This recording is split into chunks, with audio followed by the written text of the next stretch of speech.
అందరికీ నమస్కారం. ఈరోజు వ్యక్తిగత పని మీద నేను ప్రొద్దుటూరు రావడం జరిగింది. సోదరులు, మా పార్టీ సీనియర్ నాయకులు, మాజీ శాసనసభ్యులు ప్రసాద్ గారు వారి యొక్క ఆహ్వానం మేరకు వారి ఇంటికి వెళ్ళడం, అదేవిధంగా ఈరోజు అమ్మవారి సాలకు రావడం చాలా సంతోషంగా ఉంది. ఎందుకంటే ప్రొద్దుటూరు అంటేనే వాసవి అమ్మవారి శాల అనేది ఒక ప్రత్యేకం. ఏదైతే పెనుగొండ క్షేత్రం తర్వాత వాసవి అమ్మవారు సాక్షాత్ ఇక్కడ కొలువై ఉన్నారని చెప్పని, వారు ఇక్కడ నడయాడతారని చెప్పని ప్రసిద్ధి. ఎందుకంటే పెద్ద పెద్ద స్వామీజీలు ఇక్కడికి రావడం కానివ్వండి, ఇక్కడ అమ్మవారి ఆశీస్సులు తీసుకోవడం కానివ్వండి, చాలా ఆనవాయితీగా జరుగుతుంది. అదేవిధంగా మా సోదరులు కూడా ప్రతి ఎన్నికల ముందు నామినేషన్ వేసేటప్పుడు అమ్మవారి యొక్క ఆశీస్సులతో ముందుకు రావడం జరుగుతుంది అని చెప్పడం చాలా సంతోషంగా ఉంది. వాసవి మాత బిడ్డలుగా మేమందరం కూడా ఎంతో గర్విస్తుంటాం. ఈరోజు ప్రొద్దుటూరు నుంచి 2 వైశ్యులకి టీటీడీ బోర్డు మెంబర్లుగా అవకాశం కల్పించిన జగన్మోహన్ రెడ్డి గారు, అదేవిధంగా స్థానిక మాజీ శాసనసభ్యులు సోదరులు, స్థానిక ఎంపీ గారు కావచ్చు. ఎందుకంటే ప్రొద్దుటూరుకు ఒక ప్రత్యేకమైన ఇష్టంతో ఇక్కడున్న వైశ్యుల్ని అందరూ కూడా కలుపుకొని ముందుకెళ్లాలనే ఉద్దేశంతో చెప్పగిరి ప్రసాద్కి కానీ, మారుతికి కానీ గతంలో ఎన్నడూ లేని విధంగా ఆర్యవైశ్యులకి పెద్దపీట వేసిన ఘనత వైఎస్ జగన్మోహన్ రెడ్డి గారిదని చెప్పిన కూడా మీ ద్వారా తెలియపరచుకుంటున్నాను.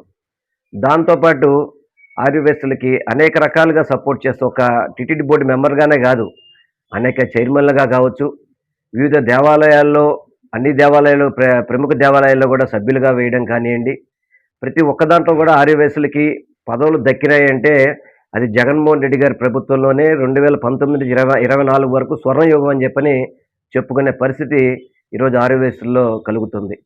ఈరోజు ఈ కూటమి ప్రభుత్వం 2 ఏళ్ల పరిపాలన చూసుకుంటే కనుక ఎక్కడో కూడా ఆర్యవైశ్యులకి ప్రాముఖ్యత ఇవ్వడం కానివ్వండి, ఆర్యవైశ్యుల్ని ఓటు బ్యాంకుగా వాడుకుంటారు తప్ప ఎక్కడో కూడా వారికి సరైన స్థానం కల్పించిన పరిస్థితి అయితే కనపట్టలేదు.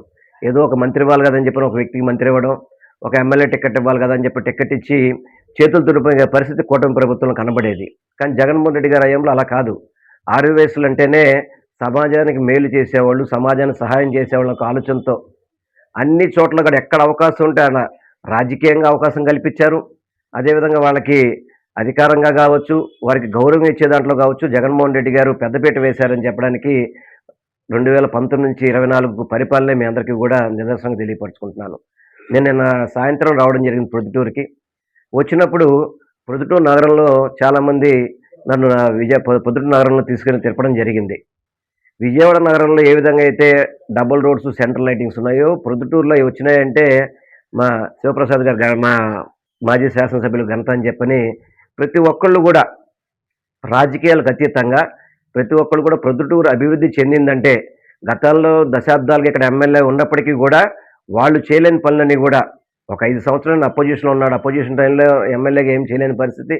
అదేవిధంగా లాస్ట్ 5 ఇయర్స్లోనే చక్కటి రోడ్లు వేయడం కానివ్వండి, అదేవిధంగా వ్యాపారస్తులకి ఒక మార్కెట్ కట్టాలని చెప్పిన ఒక సంకల్పంతో సుమారు 50-60 కోట్లు పెట్టి ఒక మార్కెట్ని దాన్ని శంకుస్థాపన చేసి సర్వేగంగా దాన్ని పనులు పూర్తి చేయడం కానివ్వండి, బస్టాండ్ ఆధునీకరించడం కానివ్వండి, అదేవిధంగా వెజిటేబుల్ మార్కెట్ కావచ్చు, అవన్నీ కూడా ఎంతో చక్కగా సిటీలో కూడా లేని విధంగా ప్రొద్దుటూరులో అభివృద్ధి జరిగిందని చెప్పేదానికి చాలా గర్వంగా ఉంది. ఆ ఘనత అంతా కూడా మా మాజీ శాసనసభ్యుల సోదరులు అని చెప్పి మీ అందరికీ కూడా తెలియపరచుకుంటున్నాను. ఎందుకంటే ఈ 2 ఏళ్ల పరిపాలనలో కనీసం వీరు అభివృద్ధి చేసింది మెయింటైన్ చేసినా బాగుండేది.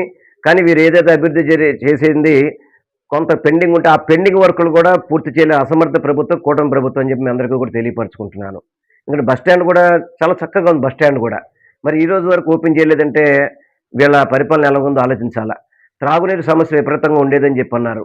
ఆ త్రాగునీరు సమస్య కోసం మంచినీరుని చక్కగా అందరికీ కూడా మంచినీరు అందే విధంగా మన మైలవరం ప్రాజెక్ట్ నుంచి అక్కడి నుంచి వాటర్ తీసుకొచ్చి స్థానిక ప్రజానికానికి అందించడం కానివ్వండి.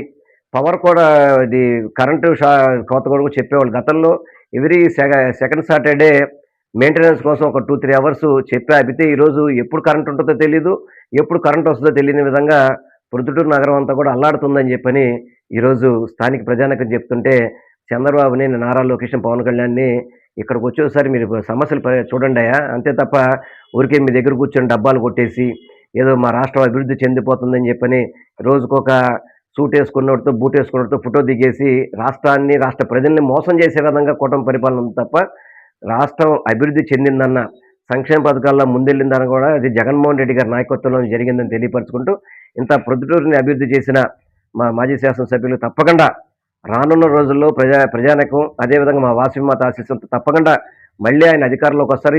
ఈ ప్రొద్దుటూరుని మళ్ళీ ఏదైతే పెండింగ్లో ఉన్న అభివృద్ధి పనులన్నీ కూడా మళ్ళీ మా శివప్రసాద్ గారితో సాధ్యమవుతుందని చెప్పని మీ అందరికీ తెలియపరచుకుంటూ ఈరోజు ఈ దేవాలయానికి వచ్చినందుకు, అమ్మవారిని దర్శించినందుకు చాలా ఆనందంగా ఉంది.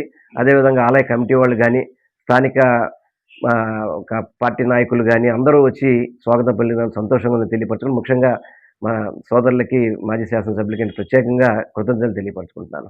ఈ వివాహాది శుభకార్యములకు, పుట్టిన రోజులకు, మీటింగులకు అత్యాధునిక సదుపాయాలతో ప్రొద్దుటూరు వాసవి సర్కిల్ వద్ద నుంచి అతి సమీపాన మీకు అందుబాటు ధరలలో happy banquet AC function hall మీకు స్వాగతం పలుకుతుంది.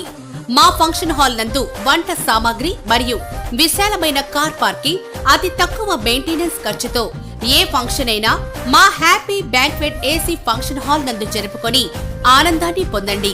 బుకింగ్ కొరకు సంప్రదించండి. మా సెల్ నంబర్ 9100600238 7799 000211.